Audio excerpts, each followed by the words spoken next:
नमस्कार दोस्तों, welcome to my channel accountancy on the tips. आज संडे है, जो बच्चे ऑनलाइन क्लासेस देते हैं वो भी आज रिलैक्सिंग मूड में होंगे। मेरा ऑफिस भी आज क्लोज रहता है, मैं भी बहुत रिलैक्सिंग मूड में हूँ। और संडे एंजॉय करने के टाइम तो कोरोना काल में बहुत ज़्यादा नहीं मिल पाता, लेकिन फिर भी एक कंफर्टेबल जोन में हम रहते हैं। पिछली बार मैंने आपसे कहा था कि मैं CGST बुक्स के बारे में आपको बताऊंगा, जो एज पर लॉ प्रेस्क्राइब हैं, जो हम लोग डीलर को रखनी चाहिए। जब हम अकाउंटेंसी के प्रोफेशन में आते हैं तो हमें ये पता होना चाहिए कि लॉ क्या मांगता है, कौन कौन सी बुक्स हमें as per income tax act और एज पर CGST एक्ट या जो भी एक्ट हमारे ऊपर एप्लीकेबल होता है उसके अनुसार हमें कौन कौन सी बुक्स रखनी आवश्यक है। और सिर्फ अकाउंटेंट को ही नहीं पता होना चाहिए, डीलर को भी ये बात पता होनी चाहिए कि एक्ट के अनुसार मुझे क्या क्या रिकॉर्ड रखना आवश्यक है। तभी हम कभी भी यदि कोई क्वेरी आती है या कोई नोटिस हमें आता है तो हम उसका प्रॉपर्ली जवाब दे पाते हैं। CGST एक्ट अभी बहुत ज़्यादा पुराना नहीं है, इसलिए इसके बारे में लोगों को जानकारी अभी धीरे धीरे पता चल रही है। सेक्शंस के इंटरप्रिटेशंस आ रहे हैं, लोग कई जगह कोर्ट्स में भी गए हैं, कोर्ट्स अपना इंटरप्रिटेशन एक्ट का अलग प्रकार से दे रहा है। ये सारी बातें जो मिलकर है वो एक ऐसा सीन क्रिएट करती है कि GST एक्ट को मैं बहुत सरल एक्ट मानता था, लेकिन इतने नोटिफिकेशन, इतने क्लेरिफिकेशन, इतने सर्कुलर रूलिंग्स, इतने प्रेस रिलीज, ये सब इतने आके इसको बहुत ही कम्बरसम बना दिया। यदि आज कोई मुझसे कोई क्वेश्चन पूछता है, कोई क्वेरी किसी बारे में पूछता है, तो खाली सेक्शन पढ़कर, खाली एक्ट के आधार पर मैं सलाह देने की स्थिति में नहीं रहता। मुझे उससे रिलेटेड सर्कुलर, नोटिफिकेशन वगैरह वगैरह सब कुछ देखना पड़ता है और उसके बाद ही प्रॉपर एडवाइस देने की पोजीशन में हम लोग होते हैं। एक प्रॉपर ऑफिसर, जिसको प्रॉपर ऑफिसर एक्ट में कहा गया है, जो भी हमारे जिसके भी ज्यूरिडिक्शन में हम हैं, वो हमसे क्या क्या मांग सकता है। CGST एक्ट के अनुसार कौन कौन सी बुक्स मांग सकते हैं और कौन कौन से रिकॉर्ड मांग सकते हैं और हमें क्या क्या रखना आवश्यक है। CGST एक्ट की सेक्शन 35 में इसको प्रिस्क्राइब किया गया है। तो सबसे पहले तो मैं आपको बताना चाहूँगा कि हमारा जो GST का सर्टिफिकेट है हमें उसका देखना चाहिए, और उसमें जो भी प्रिंसिपल प्लेस ऑफ बिजनेस आपका लिखा हुआ है, जो आपने डिक्लेयर किया है, लिखा हुआ तो वही होगा जो आपने डिक्लेयर किया है। जो आपने डिक्लेयर किया उसमें प्रिंसिपल प्लेस ऑफ बिजनेस, वहीं पर वो अकाउंट्स रिकॉर्ड रखना आवश्यक है एज पर। अब क्या क्या होना चाहिए, सेक्शन 35 इस बारे में हाईलाइट्स करती है। सेक्शन 35 कहती है कि यदि आप मैन्युफैक्चरर ऑफ गुड्स हैं तो आपको मैन्युफैक्चरर ऑफ गुड्स का प्रॉपर रिकॉर्ड रखना पड़ेगा। कितनी क्वांटिटी आपने प्रोड्यूस की, कितना आपने रॉ मटेरियल कंज्यूम किया। जिस तरह से भी स्टॉक रजिस्टर हम पिछले एक्ट में भी बनाते थे, वेट एक्ट में भी और सेंटेंस एक्ट में भी, उसी प्रकार से मैन्युफैक्चरिंग अकाउंट्स आपको रखना पड़ेगा। दूसरा, एक्ट हमसे कहता है कि हमें पूरा रिकॉर्ड रखना पड़ेगा, जितनी भी इनवर्ड सप्लाईज और हमने रिसीव किए हैं। इन सप्लाईज में गुड्स और सर्विसेज दोनों हैं। Supplies include goods and services both. जितनी भी इनवर्ड सप्लाईज हमने, चाहे वो सर्विस हो चाहे गुड्स की हो, जो हमने रिसीव किए हैं, उसका हमारे पास प्रॉपर रिकॉर्ड्स होना चाहिए। इसी तरह से सेक्शन 35 कहती है कि हमारे पास जितना भी हमने गुड्स एंड सप्लाई सर्विसेज हमने सप्लाई की हैं, यानी कि आउटवर्ड है, आउटवर्ड सप्लाईज के बारे में भी हमें प्रॉपर रिकॉर्ड हमारे पास होना चाहिए। चौथा, वो हमसे ये कहते हैं कि आपका ऊपर तो मैन्युफैक्चरिंग अकाउंट का stock of goods, stock of goods में इसका मतलब यदि आप मैन्युफैक्चरर नहीं हैं तब भी आपको, यदि आप ट्रेडिंग कर रहे हैं सिंपली, उस केसेस में भी आपको स्टॉक ऑफ गुड्स मेंटेन करना आवश्यक है कि ओपनिंग स्टॉक हमारे कितना था, कितना हमारी सप्लाई कितना रिसीव किया हमने, इनवर्ड कितना हुआ, आउटवर्ड कितना हुआ, at the end of the day हमारे पास कितना बचा। तो इसका भी हमारे पास प्रॉपर रिकॉर्ड होना चाहिए। उसके बाद आईटीसी जो हम क्लेम कर रहे हैं, जिस पर हम इनपुट क्लेम कर रहे हैं, आईटीसी का जो डॉक्यूमेंट्री एविडेंस है सेक्शन 16 भी कहती है हमारे पास प्रॉपर टैक्स इनवाइस होना चाहिए। वो सारे टैक्स इनवाइसेस हमारे पास प्रॉपरली रिकॉर्ड में होने चाहिए। इसी तरह से आउटवर्ड पेबल, जो जीएसटी हम पेबल है या जो हमने पेड किया है, उसका भी एक सिस्टमेटिक रिकॉर्ड हमारे पास होना आवश्यक है। बड़े सरप्राइजिंगली मैं आपके साथ ये बात शेयर कर रहा हूँ कि मैंने सेक्शन 35 और इसके रिलेटेड जो रूल्स हैं 56 to 58, यानी कि 56, 57, 58 रूल्स में डिटेल में बताया गया है कि हमें क्या क्या प्रिस्क्राइब एक्ट मांगता है, किस तरह से हमें रखना चाहिए। उसमें कहीं भी कैश बुक नहीं है, उसमें कहीं भी कैश बुक नहीं है, जबकि कैश बुक हमारे लिए एक प्राइमरी बुक है और इनकम टैक्स एक्ट के अनुसार वो रिक्वायर्ड है। तो ये वीडियो यदि शेयर मैं करूँ, जब भी यूट्यूब पे मैं शेयर करूँगा, तो मैं चाहूँगा भी आप लोगों से कि इस बारे में आप लोग भी अपने कमेंट दें, क्योंकि कहीं भी एक्ट हमसे नहीं मांगता है। इससे पहले सर्विस टैक्स में भी हमने जब रजिस्ट्रेशन कराए थे, और जब हम सर्विस टैक्स में रजिस्ट्रेशन सरेंडर करते थे, तो उस सरेंडर करने के बाद वो हमसे जो लाइबिलिटी है उसके बारे में पूछते थे, क्या कंप्लीटली आपने डिपॉजिट किया है कि नहीं किया है।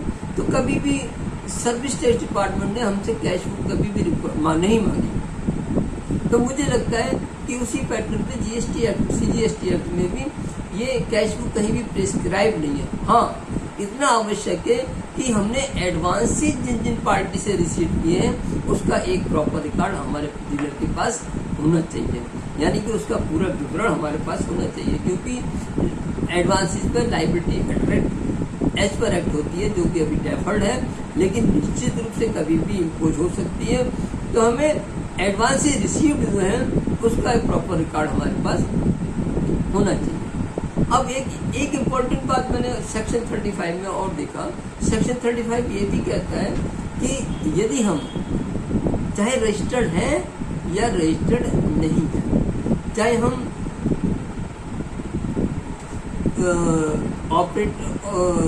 वेयर हाउस ऑपरेटर का काम कर रहे हैं, स्टोरेज ऑफ गुड्स का काम करते हैं, वेयर हाउस ओनर हैं और गुड्स का स्टोरेज का हमारी सर्विस हम प्रोवाइड करते हैं, या हम ट्रक ऑपरेटर है, उस केस में भी वेदर वी आर रजिस्टर्ड और not, it is not important, हमें रखना पड़ेगा।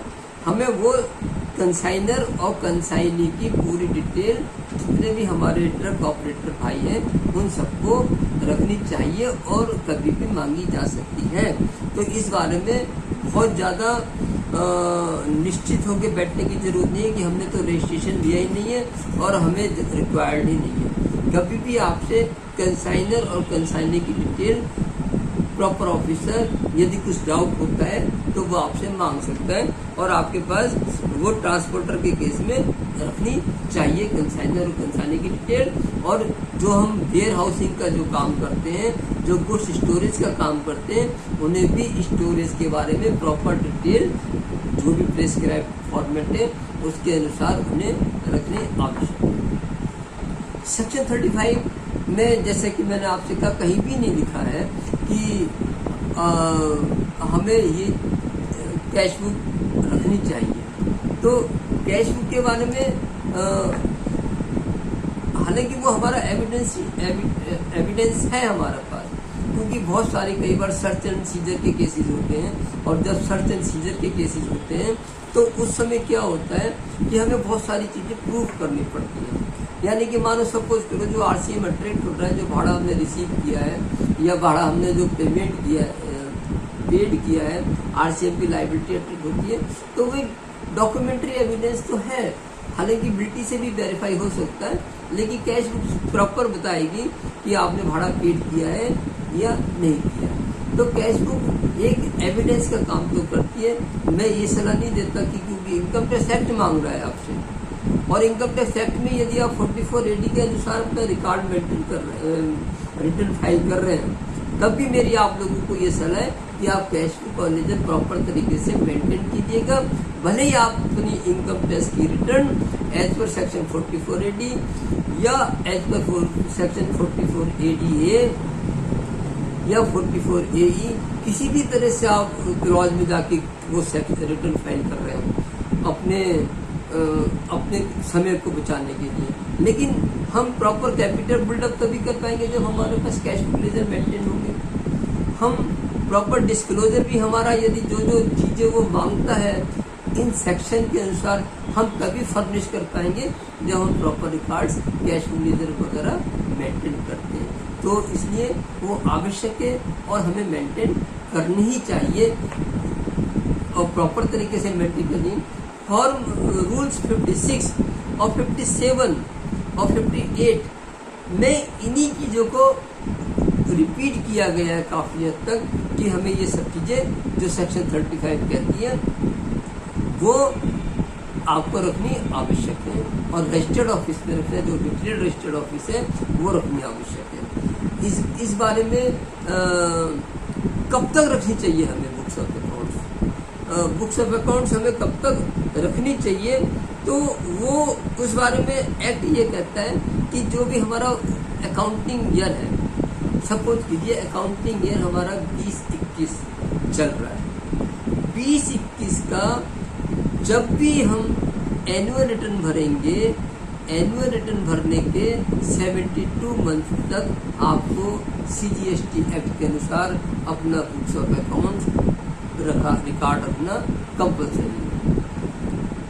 एक बार मैं फिर रिपीट कर रहा हूँ कि जिस पर्टिकुलर ईयर के बुक्स ऑफ अकाउंट्स हम मेंटेन कर रहे हैं उसका जब हमने एनुअल रिटर्न भरा, एनुअल रिटर्न फर्निश करने के बाद 72 मंथ्स तक हमें CGST एक्ट के अनुसार अपना रिकॉर्ड रखना कंपल्सरी है। तो बहुत संभाल के रखिएगा मित्रों। डेबिट नोट, क्रेडिट नोट इससे पहले बहुत ज़्यादा प्रचलन में नहीं होते थे, लेकिन जब से CGST एक्ट अप्लाई हुआ है तो एक डेबिट नोट और क्रेडिट नोट की in case of goods return, purchase return, in case of rate difference, quality difference, माउचर की वजह से कहीं कोई कटौती की गई है, तो डेबिट नोट और credit note in respect of particular invoices रखना बहुत जरूरी है। तो डेबिट नोट, क्रेडिट नोट का रिकॉर्ड भी आपको रखना बहुत ही जरूरी है, और जो भी रिकॉर्ड रखना जरूरी है वो प्रॉपरली सीरियल नंबर होना चाहिए। ध्यान रखिएगा, प्रॉपरली सीरियल नंबर होना बहुत जरूरी है। जो भी रिकॉर्ड्स हमारा रिक्वायर्ड है उस पर सीरियल नंबर जरूर होना चाहिए। इलेक्ट्रॉनिकली यदि आप अपना रिकॉर्ड्स मेंटेन कर रहे हैं तो वो ऑथेंटिकेट होना चाहिए डिजिटली सिग्नेचर से, यहाँ DSC का आपके पास होना जरूरी है। तो जो भी आप रिकॉर्ड्स इलेक्ट्रॉनिकली एक्ट परमिट करता है कि आप रखिएगा, लेकिन वो ऑथेंटिकेट होना चाहिए बाय डिजिटली सिग्नेचर। मैं आपको सेक्शन और रूल्स इसलिए कहता हूँ क्योंकि जब मैं आपके साथ बात शेयर करता हूँ तो बहुत सारी बातें तो शेयर हो भी नहीं पाती ना, सारी बातें मेमोरी में रहती हैं। बहुत सारी बातें रिलेवेंट होती हैं और काफ़ी रिलेवेंट होती हैं, वो कुछ बातें छूट जाती हैं। तो सेक्शन 35 का आप अध्ययन कीजिएगा। सेक्शन इसके रिलेटेड रूल्स है, रूल्स 56, 57, 58 उनका आप अध्ययन कीजिएगा। गूगल्स पे भी अवेलेबल है, बुक्स ऑफ अकाउंट्स आपके पास अवेलेबल है, तो आपको ये सब चीज़ें रखने की, ये सब चीज़ें आप बहुत इजीली आप देख सकते हैं कि हम क्या क्या रख सकते हैं। और इसमें बुक्स ऑफ अकाउंट्स में आपको बहुत सख्ती के साथ हमें मना किया गया है कि वो इरेज नहीं होना चाहिए, ओवरराइट नहीं होना चाहिए। यदि आपने कोई गलत एंट्री पास कर दी है तो उस एंट्री को रेक्टिफाइड एंट्री के द्वारा पास करना चाहिए। बहुत सारे अकाउंटेंट मैं देखता हूँ कि इस चीज़ को जानते ही नहीं है कि rectified how we can pass rectify entry. Rectified entry के बारे में भी मैं आपसे चर्चा करूंगा नेक्स्ट कभी भी जब हम अकाउंटिंग की तरफ आएंगे, उस बारे में भी रेक्टिफाइड एंट्री किस तरह से पास की जा सकती है। तो मेरी आप सबको सलाह कि किताबों में कभी भी ओवर राइटिंग मत कीजिएगा, किसी चीज़ को इरेज मत कीजिएगा, उसको लीगली रेक्टिफाइड एंट्री पास कीजिएगा ताकि हम प्रॉपरली एक्सप्लेन कर सकें कि ये रीजन था, हमने ये करना था, गलती से ये हो गया और इसकी ये रेक्टिफाइड एंट्री हमने बुक्स ऑफ अकाउंट्स में डाली है। तो मित्रों, बहुत लंबा ना जाते हुए आप संडे एंजॉय कीजिएगा। संडे एंजॉय आप किसी भी तरह से कर सकते हैं, बुक्स अच्छी बुक्स भी पढ़ सकते हैं, ऑनलाइन बहुत सारी चीज़ें आजकल हर चीज़ अवेलेबल है, वो भी कीजिएगा।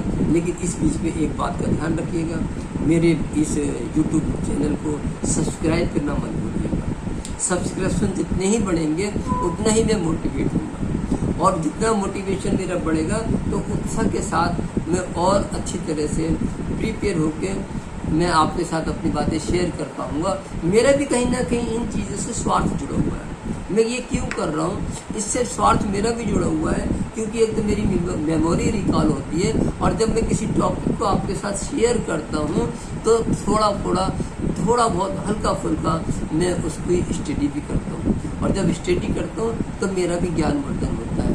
तो ये मेरा स्वार्थ जुड़ा हुआ है, इसीलिए और बच्चों के साथ मैं बहुत सारी बातें शेयर करना चाहता हूँ कि जो मैंने सीखी है। कभी कभी हम चाहते हैं कि ज़िंदगी में जो बीत गया समय वो वापस आ जाए। हम कितने भी धनवान हों, कितने भी पैसे वाले हों, पर we can't buy the time which has been passed. जो समय बीत गया उसको हम नहीं खरीद सकते। हम कुछ भी दुनिया की दौलत खरीद सकते हैं। और कभी कभी इस उम्र में मैं आगे सोचता हूँ कि काश मेरी ज़िंदगी वही 55 से शुरू हो जाए, तो जो गलतियाँ मैंने की हैं वो गलती मैं रिपीट ना कर पाऊँ, और मैं और अच्छा निखर के बेटर होकर मैं इस एज में और अच्छा होकर आता। काश मैंने जो गलतियाँ जो अनजाने में मेरे से हुई वो नहीं होती, तो शायद एक नया ही राजेश सैनी आपके सामने होता। लेकिन मैं अभी भी सुधार हमेशा संभव है, सुधार की कोशिश करता हूँ। लेकिन कुछ बातें होती है जो समय निकल गया होता है, तो हम अपनी हेल्थ और अपना जो यंग एज है उसको तो हम नहीं पा सकते, लेकिन यंग एज वाली फीलिंग तो हम ले सकते हैं। वो फीलिंग हमें लेनी भी चाहिए। नाना पालकीवाला बहुत नॉन एडवोकेट थे, नॉन लीगल सॉलिसिटर थे वो इंडिया के, और वो Shri Ram college of commerce में जाके फ्री में क्लासेस लेते थे। लोगों से पूछते थे कि आप ये फ्री में क्लासेस क्यों लेते हैं। वो कभी भी वीक में एक बार, हफ्ते में एक बार, महीने में एक बार कभी भी चले जाते थे, और बड़े बच्चों के साथ घुल मिल के बातें करते थे। तो उनका जवाब पता क्या था? उनका जवाब ये था कि जब भी मैं बच्चों के साथ आता हूँ, युवाओं के साथ आता हूँ, तो मैं भी अपने आप को युवा महसूस करता हूँ। तो वही एहसास मैं भी आप लोगों के साथ बातें शेयर करके पाना चाहता हूँ। कभी भी लाइव क्लासेस में मैं अक्सर चला जाता हूँ बच्चों के साथ। लाइव क्लासेस में तो जाने का मौका कम ही मिलता है, लेकिन मैं चाहता हूँ कि युवाओं के साथ अपनी बातें शेयर करूँ, ताकि एक उनको बेटर गाइडेंस हम जो हमने किया है और जो समझ है वो हम उनको भी दे सकें, ताकि वो हमसे बेहतर ज़िंदगी जी सकें। धन्यवाद दोस्तों, आज के लिए इतना ही। नमस्कार।